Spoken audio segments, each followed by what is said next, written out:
Jeune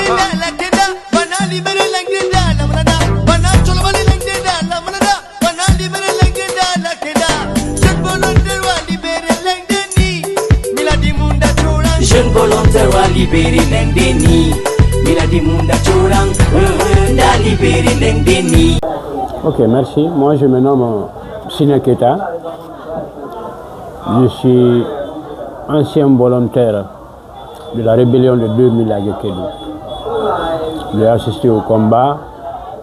Donc, je suis témoin de ce qui s'est passé, même si pas en totalité, mais de ce qui s'est passé à Gekedou pendant les incursions rebelles. Nous, en primo d'abord, après l'attaque de Madina Oula et Pamalap, nous avons été les premiers à être formés ici, pour un cas. Et ainsi, nous sommes restés après la formation d'un mois. Là, c'était début novembre, non, fin octobre, novembre, décembre maintenant, du 5 au 6 décembre. Les rebelles sont rentrés à Gekedou. Donc, nous sommes restés avec les armes. Les rappelés sont venus, c'est-à-dire les militaires qui étaient à la retraite. Il y a eu le renfort. Et avant ça, d'abord, moi, je faisais la terminale. J'étais au lycée JBT. Mais comme toute la famille presque était militaire, nous, on ne pouvait pas quitter pour aller se réfugier ailleurs. C'est comme ça que nous sommes restés avec les militaires, on a chassé les rebelles. Donc, ça, c'est les rebelles à Gekedou. Sinon, Gekedou a été attaqué plus de 5 fois. Plus de 5 fois. On les a poussés jusqu'à la frontière, dépassé même la frontière.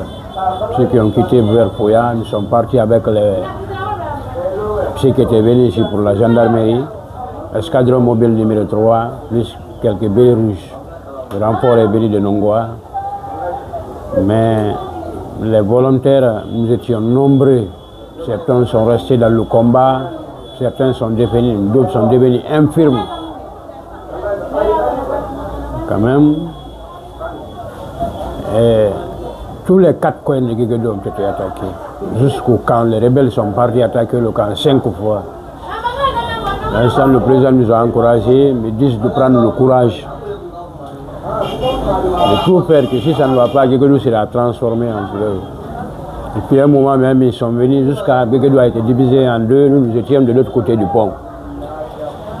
Il a fallu l'appui des hélicos, des bombardiers qui sont venus, ça a bombardé, donc on les a repoussés juste de l'autre côté du fleuve. Ils pouvaient venir voir la tête des gens au pont, le pont qui est là, suspendu. Mais on était avec les militaires, il n'y avait pas de problème de grade dedans. Comme ça, nous sommes restés jusqu'au... Nous sommes venus prendre quelques éléments pour envoyer à Kinmasous, à Kankam. Ça, c'est la première promotion de 2000. Nous avons toujours continué à rester sur le terrain. Ils sont venus encore, ils ont dit que tout le monde ne peut pas avoir l'armée. On doit faire une formation professionnelle, donc la réinsertion. C'est ainsi, nous, quelques jeunes, quelques intellectuels, nous avons levé la main, ils nous ont pris, ils sont partis nous former. Moi, j'ai fait par exemple l'électricité bâtiment. Ça, c'était au compte de l'armée. J'ai le diplôme là. C'est un général qui m'a remis l'attestation. Ils sont nombreux. Beaucoup de nos amis qui n'ont pas voulu ça, ils ont traversé, ils sont partis. Aujourd'hui, certains sont recrutés. Mais après le recrutement, d'autres sont morts. Mais nous sommes là, c'est après tout encore, on s'est retourné à l'école. On s'est retourné à l'école. Mais la plupart de tous ceux qui ont combattu à Gekedou n'ont pas intégré. C'est une minorité qui a intégré. Et la plupart aussi, ce que je veux dire, n'ont pas eu de récompense. Sinon, on s'est sacrifié. On n'a pas pris l'arme pour dire non, obligatoirement, il faut qu'on intègre l'armée. On a pris l'arme parce que c'est chez nous. On ne veut pas aller se réfugier ailleurs. Donc, on s'est pris comme premier sacrifice. Là, on maniait les armes, toutes sortes d'armes. Ce qu'on n'a pas touché presque, ça, c'est les chars. Et on a été pourvoyeur des chars à Gekedou. Et on n'est jamais parti jusqu'à Kissidougou, Bir, Biende, nous sommes restés à Gekedou. La base arrière, ça c'est le camp, c'est là-bas où on partait se reposer. On passait la nuit dans les herbes ici. Donc si aujourd'hui, pratiquement, moi je n'ai pas l'armée, mais je ne suis pas passé là où il y a ma chance, c'est là-bas où Dieu m'a envoyé, malgré que je n'ai pas intégré. Aujourd'hui, je suis docteur vétérinaire. Donc moi, j'ai abandonné les études de 2000, sauf en 2003, j'ai repris. Dieu m'a donné le concours, je suis allé à l'université, j'ai fait mes 7 ans à l'université. Et j'ai été diplômé. J'ai fini en 2009, juste là où je suis comme ça, là. Je n'ai pas intégré. Je ne suis pas à la fonction publique. Donc moi, ce que je peux demander à l'État, déjà moi, je suis allé faire l'université, je me suis retourné. Par exemple, là où mes collègues, ça c'est au niveau de l'élevage, je suis docteur vétérinaire. Mais on a des amis aujourd'hui qui sont en train de déambuler ici, par-ci, par-là, mais n'ont aucun métier. Et tous sont là, ils connaissent l'arme. Qu'est-ce que l'État peut faire pour ceci, pour les réunir, afin qu'ils oublient le passé? Sinon, ce n'est pas facile.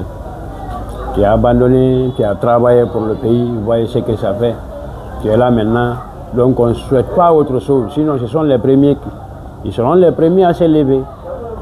Mais si des gens comme ça là sont formés, on leur donne un métier où ils peuvent s'occuper, là vraiment ça sera un atout pour tout le monde.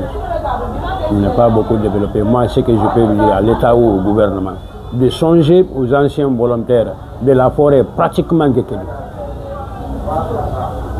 Il y a plus de 25 ans maintenant là. Plus de 25 ans. On demande au gouvernement, à l'État guinéen de songer aux anciens volontaires de Guékédou. Nous sommes toujours à Guékédou. Nous n'avons pas là où aller ici, c'est nous maintenant là. Mais on ne peut pas aller se réfugier ailleurs. Donc c'est ce que moi je peux dire à l'autorité guinéenne. De ne pas oublier le cas des anciens volontaires de l'année 2000 à Guékédou, pendant les incursions rebelles. Je suis toujours à Guékédou. Moi je suis à Guékédou depuis 1996. Et de 2000 encore jusqu'à l'heure là, je suis allé seulement faire les études, je suis revenu. Donc je ne suis pas caché. Au temps de Kamba, on m'appelait Anganyari. On m'appelait Anganyari, capitaine Anganyari. Nous, notre groupe, c'était un groupe avancé. On était avec les généraux Sabimbi, les Soukala, les Mohamed V, les Samba Waraba. Nous, on était habillés presque en ninja noir. Pantalon treillis, mais la chemise c'est noire. C'est comme ça ici à Guéguédou.